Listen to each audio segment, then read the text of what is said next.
अस्सलाम वालेकुम नाज़रीन, आज इस वीडियो में हम जनबाकर गैस इंजन की जो कंप्लीट ओवरहाल पे एक इंजन है जिसकी कंप्लीट जो है ओवरहालिंग, जिसको आप मेजर ओवरहालिंग भी कह सकते हैं, उस पे है।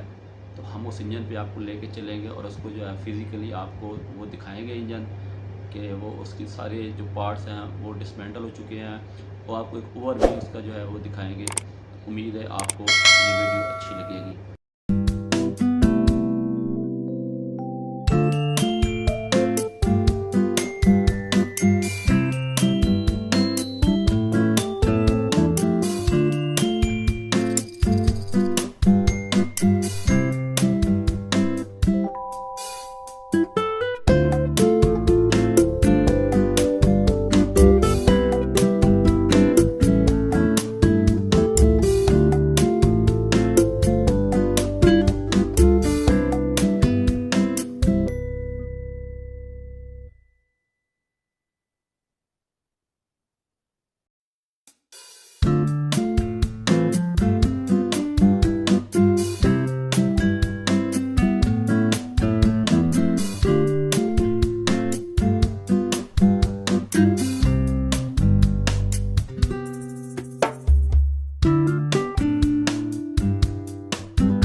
नाज़रीन, आपको ये वीडियो अच्छी लगी होगी, अपनी राय से ज़रूर आगाह कीजिएगा।